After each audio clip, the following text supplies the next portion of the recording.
Son nom est associé à la faillite du Liban. Riyad Salamé, visé par 2 plaintes ici en France. Le gouverneur de la Banque centrale est accusé de blanchiment et d'escroquerie. Les réactions à Beyrouth avec Zeina Antonios. Prise de bec à la tête de l'Iran, à quelques semaines de la présidentielle, conservateurs et réformateurs s'écharpent et s'opposent publiquement. Quelles conséquences politiques? Et sur le dossier du nucléaire, on posera ces questions à Bruno Darou. Et puis la France se déconfine doucement, nouvelle étape ce lundi avec le retour en classe des collégiens et en demi-jauge pour les lycéens. Fini aussi les restrictions de circulation. Bonjour à tous. La justice française va donc enquêter sur l'un des hommes les plus puissants du Liban, Riyad Salamé. Il dirige la Banque centrale depuis 28 ans. L'homme est visé par 2 plaintes ici en France. Il est soupçonné de biens mal acquis d'une valeur de plusieurs millions d'euros. Bonjour Zeina Antonios, vous êtes en direct de Beyrouth. Riyad Salamé est bien connu au Liban. Beaucoup le considèrent comme le responsable de la faillite de l'État. Oui, effectivement, Riyad Salamé est pointé du doigt et accusé par beaucoup d'être responsable de la faillite de l'État, d'avoir très mal géré pendant plusieurs décennies le système financier et bancaire du pays. D'ailleurs, c'était l'un des personnages les plus conspués lors des manifestations et du soulèvement populaire au Liban. Il est, outre ces enquêtes maintenant qui sont ouvertes en France, il fait l'objet d'une enquête en Suisse pour des raisons similaires et il est aussi poursuivi par la justice libanaise pour manipulation du taux de change, entre autres. Ce que montrent aujourd'hui ces enquêtes en France, qui ont été instiguées par des Libanais qui n'ont plus accès à leur argent, qui souffrent de tout ce qui se passe, ça montre aujourd'hui à quel point les Libanais ont perdu confiance dans le système judiciaire du pays, à quel point on n'a plus confiance dans la justice libanaise, chose que l'on peut comprendre quand on sait que, par exemple, pour les explosions du port qui avait fait 200 morts, l'enquête libanaise n'avance toujours pas. Donc les Libanais se tournent aujourd'hui vers l'international, dans ce cas-là vers la France, pour espérer obtenir réparation. La société civile reproche à Riyad Salamé beaucoup de choses, blanchiment d'argent, on lui reproche la corruption, d'avoir mal géré l'argent des déposants, d'avoir mal géré aussi les fluctuations du taux de change et aussi d'avoir très mal conçu cette histoire de subvention de certains produits. On lui reproche de puiser dans l'argent des déposants pour subventionner l'achat de certains produits au Liban. Riyad Salamé, pour sa part, s'est toujours défendu et il considère, et il l'a dit à maintes reprises, il considère qu'il est soumis à une campagne de dénigrement. Merci Zeina Antonios en direct de Beyrouth. En Iran, l'interview explosive de Mohammad Javad Zarif, l'actuel ministre des Affaires étrangères, brise un tabou. Il critique notamment l'ingérence d'Ali Khamenei dans la diplomatie. L'intouchable guide suprême a riposté avec en ligne de mire la présidentielle dans quelques semaines. Tali Noudjan. Ces discours sont toujours scrutés attentivement. Celui de dimanche était particulièrement attendu. Le guide suprême iranien s'en est pris au ministre des Affaires étrangères, Mohammad Javad Zarif, sans le nommer directement. Certaines remarques ont été entendues ces derniers jours de la part de responsables du pays qui étaient surprenantes et regrettables. L'ayatollah Khamenei fait référence au scandale politique qui agite le pays à cause d'un enregistrement audio qui a fuité mercredi. Mohammad Javad Zarif y critique l'influence de l'armée dans la diplomatie iranienne. La controverse intervient alors que des pourparlers sur le nucléaire iranien sont en cours à Vienne. Certaines de ces remarques sont la répétition de commentaires hostiles de la part de nos ennemis ou de mots des États-Unis. Malgré des excuses sur sa page Instagram, c'est une fronde politique qui s'abat sur Zarif, très critiqué par le camp conservateur iranien. La polémique pourrait affaiblir les réformateurs qui souhaitent le voir candidat à la présidentielle du 18 juin prochain. Les listes électorales doivent être officiellement validées le 11 mai. Jusqu'ici, le ministre des Affaires étrangères a annoncé qu'il ne souhaitait pas se présenter. Bonjour Bruno Darou. Bonjour Julien. Vous connaissez l'opposition, les tensions entre réformateurs et conservateurs, là c'est flagrant. Oui, là c'est flagrant et ça survient effectivement dans un contexte très politique puisque le 18 juin, il y aura donc cette élection présidentielle, il y était fait allusion à l'instant. Et effectivement, dans le camp réformateur, le nom de Mohamed Javad Zarif circulait, même si lui effectivement n'a jamais confirmé s'il souhaitait être candidat ou pas. Les listes doivent être closes dans quelques jours, le 11 mai. Ce qui est sûr en revanche, c'est que cette affaire, en fait, renforce un autre candidat réformateur, Ali Larijani, puisque maintenant, ce serait vraiment très, très étonnant, même s'il le voulait, que M. Zarif se porte candidat, après avoir été taclé, si vous me passez l'expression de la sorte, par le guide suprême Ali Khamenei. On voit mal comment il pourrait désormais se présenter. Donc, il est, de fait, si vous voulez, exclu de l'élection présidentielle, et donc ça peut faire les affaires d'Ari Larijani, l'ancien chef du Parlement entre 2009 et 2020, qui représenterait à ce moment-là le camp des réformateurs. Ça renforce évidemment de facto aussi le camp des conservateurs, et puis ça crispe les relations.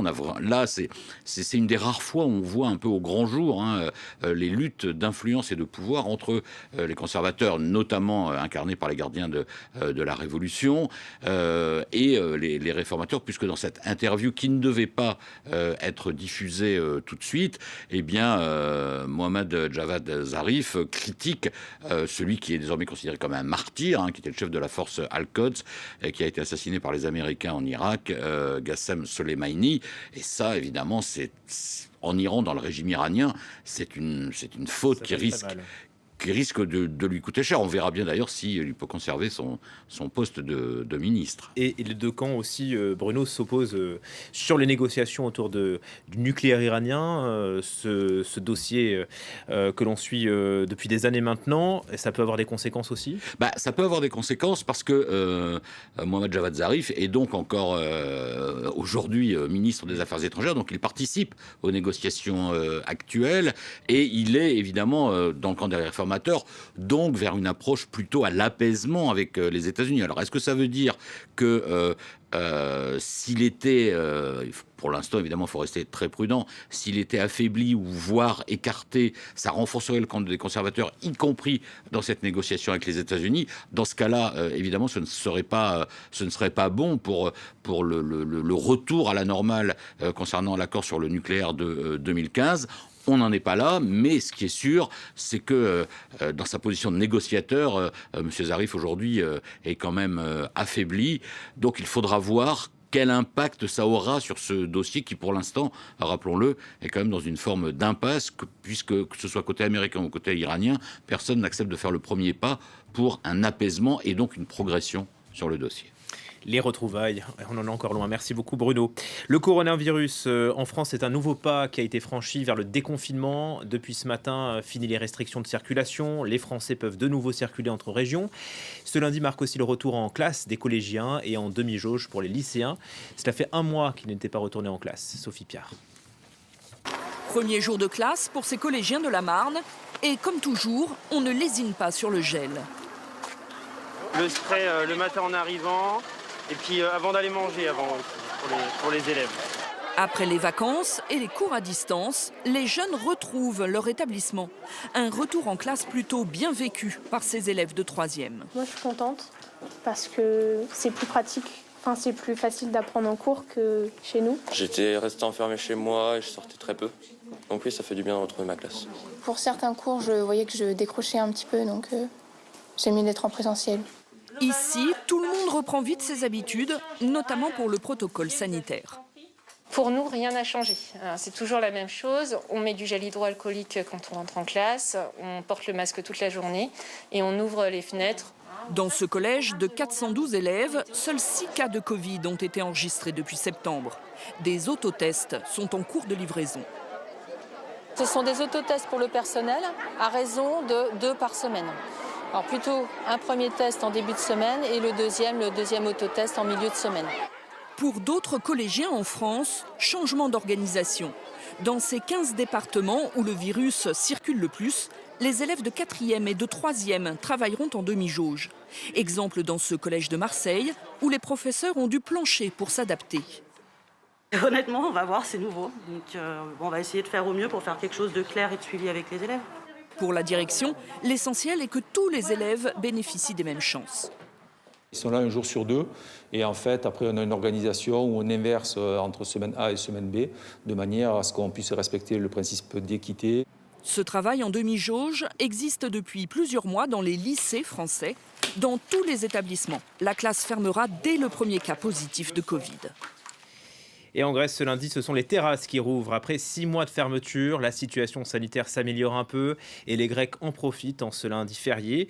Le secteur est sinistré, 6 établissements sur 10 sont menacés de fermeture. Alors le pays mise désormais sur le retour des vacanciers. Axel Simon. En Europe du Sud, le top départ de la saison touristique est lancé. Les enjeux économiques sont importants pour ces pays. En Grèce, Italie, Espagne et en France notamment, le secteur du tourisme réalise une grande partie de son chiffre d'affaires en période estivale. Pour la Grèce, en 2019, le tourisme représentait 20% du PIB. C'était 14% en Espagne, 13% en Italie et près de 9% en France. Et même si la pandémie n'est pas encore maîtrisée, l'objectif pour les pays du Sud est d'inciter les touristes à réserver dès à présent. Depuis quelques jours, la Grèce a commencé à rouvrir ses frontières en mettant fin à la quarantaine obligatoire pour les ressortissants européens et pour ceux d'une douzaine d'autres pays comme les États-Unis et le Royaume-Uni, à condition de présenter soit un certificat de vaccination, soit un test négatif. Un modèle imité par d'autres pays. Chypre compte ouvrir ses frontières la semaine prochaine, l'Espagne début juin. En France, on prévoit le retour des touristes étrangers à partir du 9 juin. Et là encore, en présentant un carnet de vaccination ou un test négatif. En parallèle de ce calendrier et de ces protocoles élaborés à l'échelle nationale, Bruxelles réfléchit à une réponse européenne. L'UE prépare la mise en place d'un pass sanitaire européen qu'elle souhaite opérationnel avant la fin juin. Ce lundi, la Commission a aussi proposé de permettre l'entrée sur le territoire européen aux voyageurs en provenance de pays tiers, pour ceux qui seraient vaccinés ou qui viendraient de pays où la situation épidémiologique est bonne. Une proposition qui doit être validée par les 27. Et puis concernant la vaccination, le Danemark abandonne le vaccin Johnson & Johnson après avoir abandonné celui d'AstraZeneca, notamment contre les effets indésirables. Ce sont des drames courants en Méditerranée, beaucoup moins au large des États-Unis. Un bateau qui transportait des migrants a chaviré près de la frontière avec le Mexique. Au moins 4 personnes ont été retrouvées mortes. Cécile Galluccio. Des planches de bois et des débris. Voici tout ce qu'il reste du bateau de 12 mètres de long. Il s'est écrasé dimanche matin sur ces rochers, au large de San Diego. Il est 9h56 lorsque les gardes-côtes reçoivent un appel d'un autre navire. Une embarcation semble être en difficulté. À son bord, une trentaine de clandestins d'origine mexicaine. Très vite, les secours sont déployés.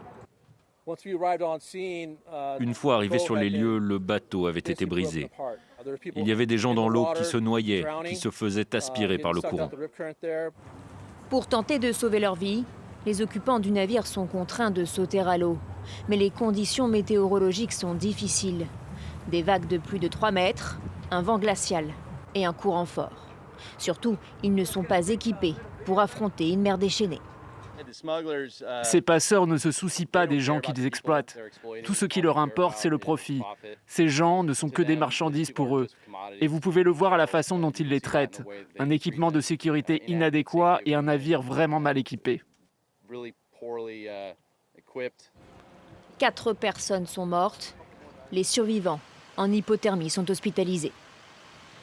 Depuis mars, les États-Unis font face à un pic de traversée illégale à leur frontière avec le Mexique, la plupart du temps par voie terrestre. 172 000 migrants ont été arrêtés en 2 mois, un chiffre record en 15 ans. Et puis nous ne les oublions pas, une cérémonie a été rendue à Ghislaine Dupont et Claude Verlon, nos confrères de RFI assassinés au Mali en 2013.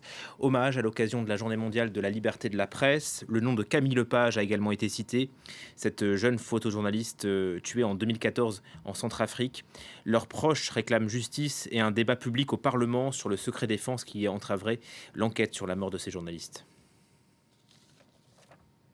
Qu'un jour on verra verra un procès aboutir. Mais ce qui est important, c'est aussi de se dire qu'il y a Camille et il y a tous les autres. Et si on parle de Camille, c'est aussi parler de tous ces journalistes qui ont été tués,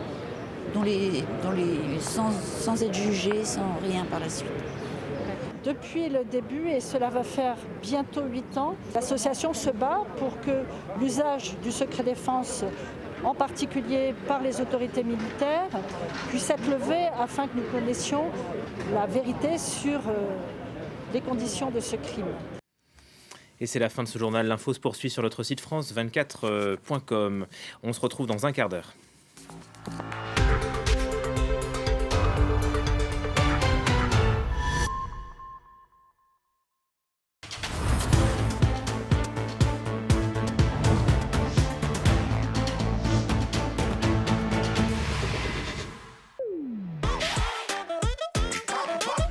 Retrouvez votre programme avec Mint Énergie, fournisseur d'électricité verte et française.